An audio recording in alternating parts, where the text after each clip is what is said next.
Assistant Chief Andre Wright of Patrol Services South here on behalf of Chief Conti.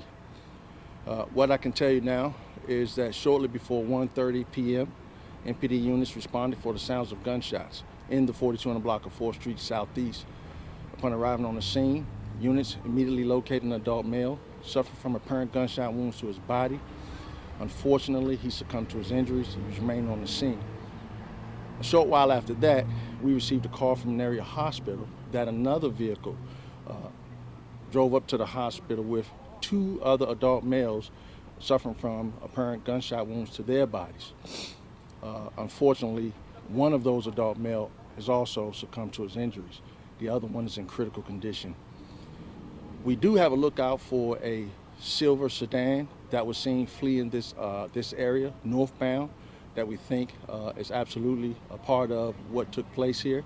So we're asking anybody who may have seen anything to include this vehicle to give us a call at 202-727-9099, or they can text us at 50411.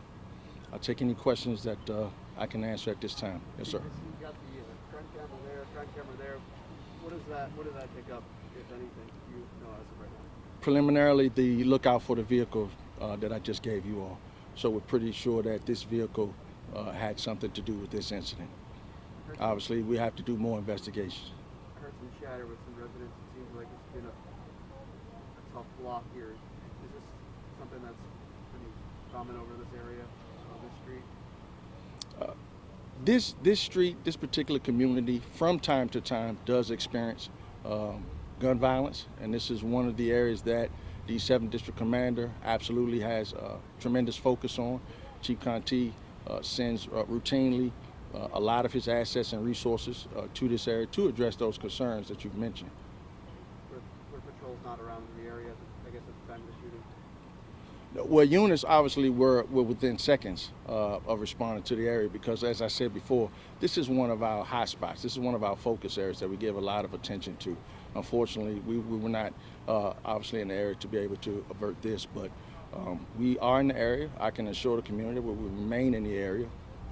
Chief Conti has the department in force. We'll be working through the holidays to make sure that the communities are safe. But it is important that the community continue to partner with us and give us the information that we need. If you see something, say something, because this is tragic and this should not be happening on our city streets. And I know that some folks are tired of it, and I know that some folks don't feel safe, and they've said as much. And what Chief Conti has said, and what I say to the community folks that communicate to that, is that it's very valid. I mean, you're a resident, you live here. That's a very valid concern, and we'll continue to speak to those concerns by making sure that we show up every day, by making sure that we remain nimble, by making sure that we are here when we're supposed to be, and so that's what Chief Conti's message is, and that's what we're going to continue to do. Speak to the fact that this was literally a half block away from an elementary school that has kids in it currently, correct? Correct. Your thoughts?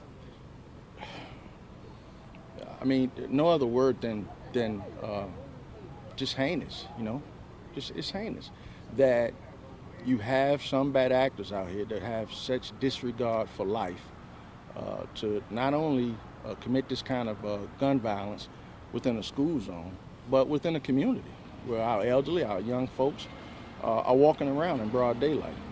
And this is the kind of behavior that the community has to say, continue to say, no more, right? Like, we can't continue to tolerate this kind of behavior.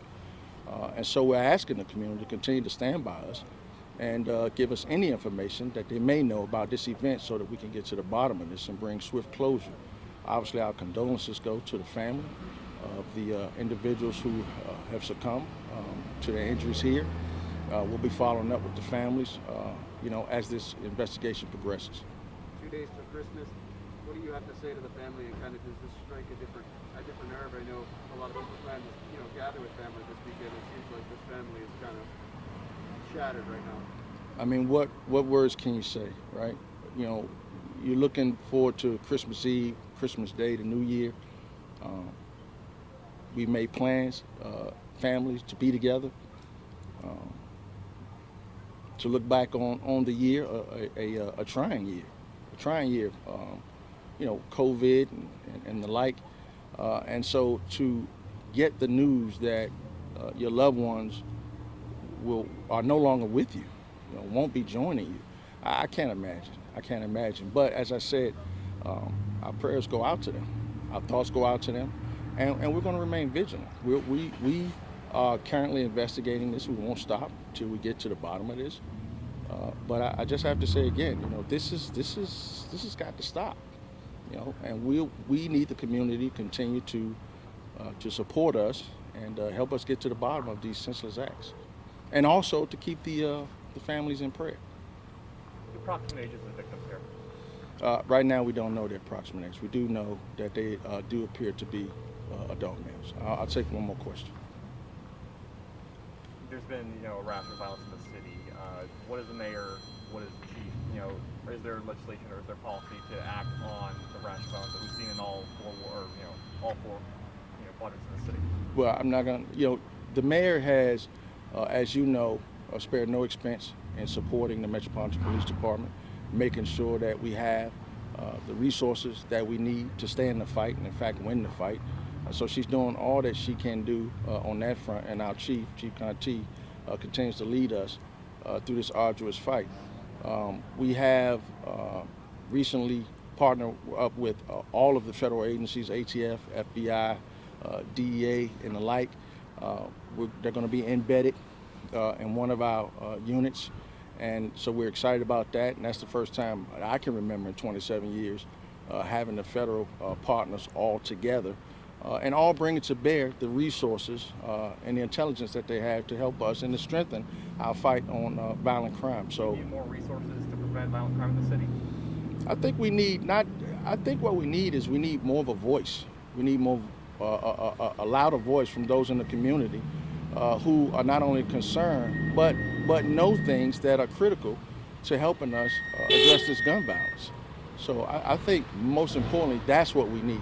We need a louder and a stronger voice for those who are not speaking up, and for those who are, to encourage them to keep hope and to continue to speak up. Victims, male, female? Right now, they're all male. All right, thank you.